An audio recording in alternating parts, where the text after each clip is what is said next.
gina chaplet I for kita arụ.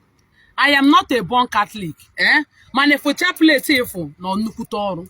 Yes. Osi abụla ọdịnala ka ị na-eme iwe ike na-ekpe with this chaplet. Osi abụla na ị na-aga Pentecostal ma ọ bụ na ị na-ekpe aga choosing iwe ike na-ekpe with this chaplet. Ọ ma nọrọ ọrụ rụsie ọrụ ike. It is a matter of your faith and your belief. Ntị ọ dịkwa. Let me tell you my experience with this chaplet. You will be making a more. I'm not like that short video here and yes, just pay attention. May play the complete video.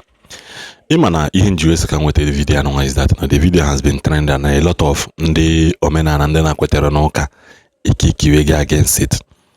Because one thing about most of our people is that we seem to destroy and castigate that thing. What do I mean by that? Follow me gently. Can land there. Bible will make I got that he has given him power over every other name. That by the mention of that name of Jesus Christ, that every knee must bow and every tongue must confess that Jesus is Lord. Listen to the English. Also, every knee. Osorogi in the Christian, Osorogi in the Dominan, Osorogi Muslim, Osorogi Efik, Osorogi. Every knee must bow and every tongue. So every tongue bukano onwonyo obuna manwoke manwanyi mandomena na mandoka mande also every knee must bow and every tongue also and he has given him authority in that name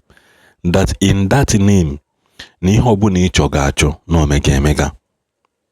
So in our more gotcha say in Jesus name oya lolo perfectly. Why did I say so? That is why AGM majority of the fake everything, fake Christians, fake pastors, fake men of God, fake ihidia meaning haneme man hane use Jesus in him ona aluolo. You know, they get what they want through it, whether by deceive, whether by deceit, it is getting working for them whichever way had you here. That is why mgbe ụmụazụ Jesus do not also ha bụ ndị Jesus that they can do things because they are closer to Jesus, or see they went about, or wherefore that they are other people casting devils and doing things in the name, or say a master, should we rebuke them, or say no, that you should leave them, that in agreement na mbọsị ya agba ọsọ emegine agụọ mile. That at the end of the day was saying whoever that is not against us is for us. In as much as we are using that name and you are not against Christianity, we are good. Or see hope ilulu or say hamba say attack na now na aye hope hana ye me mistake hope nde ezbo mmadụ cause na mamazi the difference. So what am I trying to say? In you video this narration so that you will got the woman and for you na joker you may not really understand. One abu kajad on your menana. Kajad is a one mbochi the yan. Always again in Rosary that it is working for her. Always call we making way testify. Yeah, so which means the Bible did not lie. Also that every knee must bow and every tongue must confess. So now all confess go. We so do making we what I Bible. You may think as if now no waketa no here the Bible means everything is gradually coming to fulfillment. Like for example, in my video nene. One more man be make compilation of it. Also, when video play 2021 and boom wine on a church actually. And as he take me to my husband house, go on an angle. Then 2023 young will also play. 2025 one will also play. Oh well hela when I say you may be thinking that nothing is things no onyo na mebero. When you say no nwere ihe na-eme mana mgbe ihe ahụ mere gị. When you will sit down as a young lady, inwe character. Inwere ugwu, inwere respect, you are successful enough from the age of your adult age to almost entering to enwebere ndị na-akwụsị gị n'ụzọ sọsọ ndị agboro ndị hala boys na ima your capacity, ima your level, ima na imalum, ima na you are well to do, you are well cultured, you are well mannered, you are well trained. That is when you will know that things because the bros also working. There are so many men today, man. You are good, you are hardworking, you are this, you are that. But again, you are not seeing that quality of somebody who can replicate and bring out the best in you in the other gender. That is when you know that a man fire on the mountain. That is when you know there's fire on the mountain. So don't think a marriage about achievement. Bible Jews say marriage is not. Yes, leave it like that. And what on the Bible Jews again and ye jokum more makanene rodi. Ni ye jokum more makanene roman. But let us say face the reality. Bible says at the end. So in the midst of any amen. In the midst of gidi, God say at the end that many women will just say kahana ebiko kaiza kena afage. Kaiza kena afage ko weblo na gini menugu halulu ha. So this is where I'm trying to drive at. I'm using this scenario now to also to play out another mindset for you in what this woman is talking about. So in you not believing that Jesus is Lord doesn't make him not Lord or makes him a liar. It is a lie. So for no, don't worry yourself. Also, I go a mile. So the next time the complete video, go no, and your man go maka Rosary. Go the one. Onye gwa gị na chaplet anyị fụrụ kịta ada arụ ọrụ.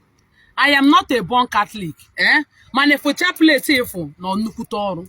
Yes. Ọ sị abụla ọdịnala ka ị na-eme iwe ike na-ekpewu this chaplet.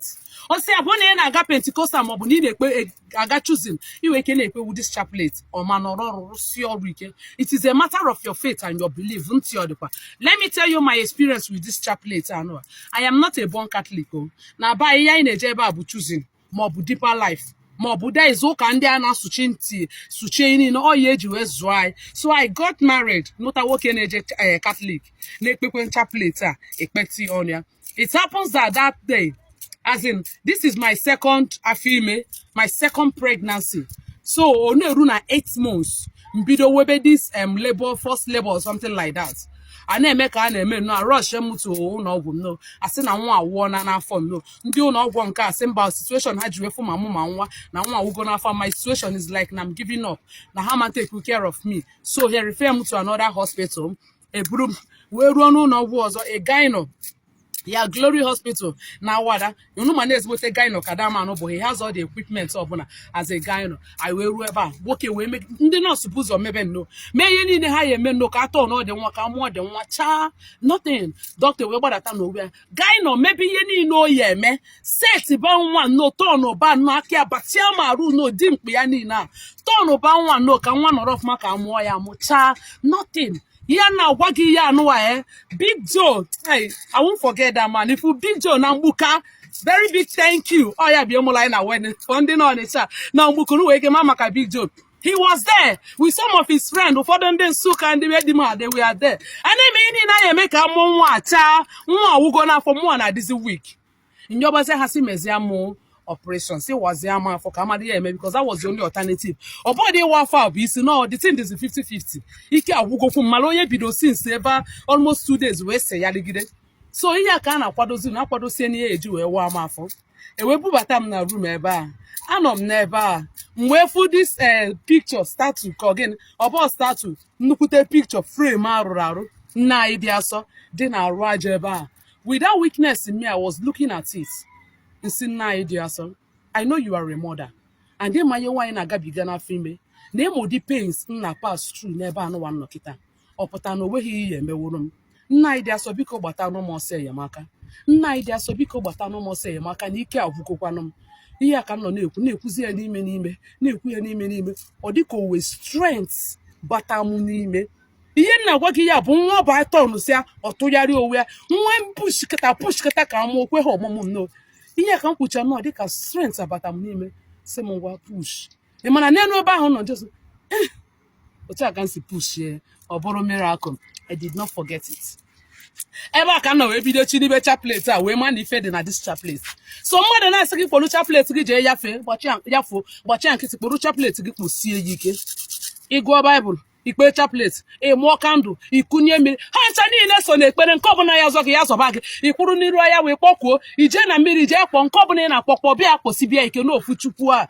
Yes, chaplet a nọ nnukwute ọrụ. What is your experience with the chaplet? Have you ever had any experience with chaplet? Now udo dịrị unu ya gazie. I will always bring updates. Here na ogunu bụ honest review, no capping. Udo bye.